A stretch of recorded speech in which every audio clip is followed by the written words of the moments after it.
ہم جب foreign policy میں اپنی اچیومنٹس کو دیکھنا چاہیں گے تو ہمیں ذہن نشین کرنا ہوگا کہ جو ہمارا دائمی حریف ہے اس کا آبجیکٹو کیا تھا، اس کے مقاصد کیا تھے اور ہم نے کیا حاصل کرنے کی کوشش کی ہے۔ مختصر وقت میں صرف میں 4 چیزیں آپ کے سامنے رکھنا چاہوں گا اور یہ عرض کرنا چاہوں گا کہ ہندوستان کی ایک سٹیٹڈ پالیسی رہی ہے کہ پاکستان کو ڈپلومیٹک آئسولیشن کی طرف دھکیلا جائے، تنہائی کی طرف، سفارتی تنہائی کی طرف، اور ہماری کوشش رہی ہے کہ ہم پاکستان کی ایفیکٹو ریپرزنٹیشن کریں، کیونکہ آپ نے دیکھا کہ پچھلے 5 سالوں میں سابقہ حکومت کا بیشتر عرصہ ایسا تھا کہ آپ کے ملک کا وزیر خارجہ ہی نہ تھا، تو بہت سے آپ کی جو نقطہ نظر ہے فورمز پر وہ پیش نہیں کیا جاتا تھا۔ تو ایک dramatic shift can be seen from diplomatic isolation to effective representation, اور اس کی 4 میں چیزیں آپ کے سامنے پیش کرنا چاہوں گا۔ پہلا ہمارا آبجیکٹو تھا کہ ہمارے جو درینہ تعلقات ہیں، ہمارے دوست ہیں، ان رشتوں کو ہم دوبارہ ری وائٹلائز کریں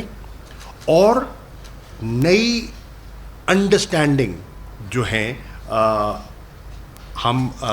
فوج الائنس جو کہتے ہیں نا انڈرسٹینڈنگس کو فوج کریں۔ اس میں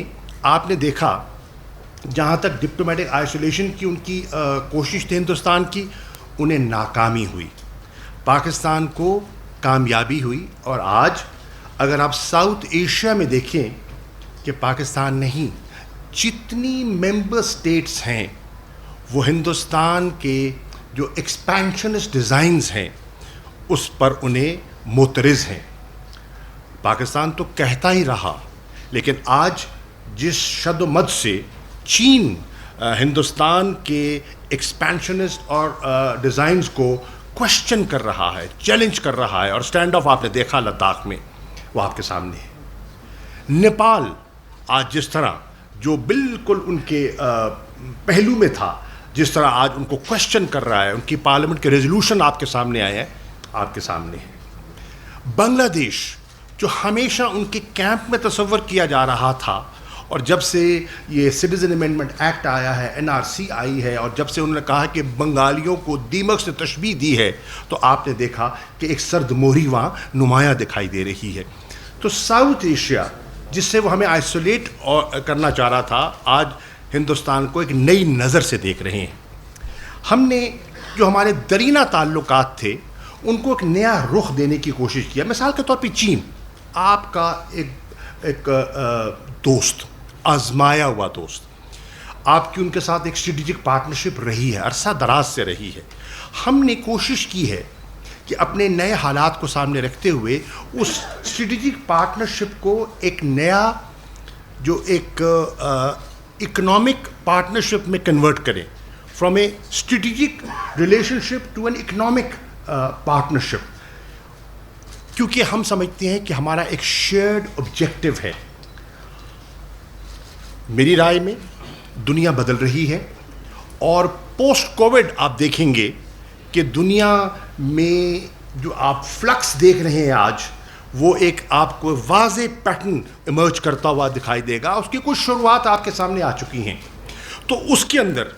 ہم نے دیکھنا ہے کہ پاکستان اور چین کے جو درینہ تعلقات ہیں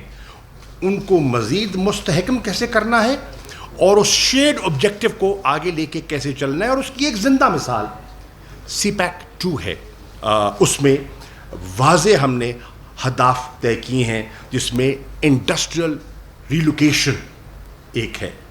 ایگریکلچرل پروڈکٹیوٹی انہانسمنٹ دوسری چیز ہے، پاورٹی ایلیویشن تیسری ہے، اور ہیومن ریسورس ڈیولپمنٹ چوتھی ہے۔ پھر آپ دیکھیں ترکی کے ساتھ بھی آپ کے درینہ تعلقات، بہت عمدہ تعلقات، لیکن ترکی کے ساتھ وزیر اعظم جب وہاں تشریف لے گئے، اسد عمر صاحب بھی تشریف فرما ہیں، تو وہاں لنچ کی ٹیبل پر ایک فیصلہ ہوا کہ ہمارا ایک نیا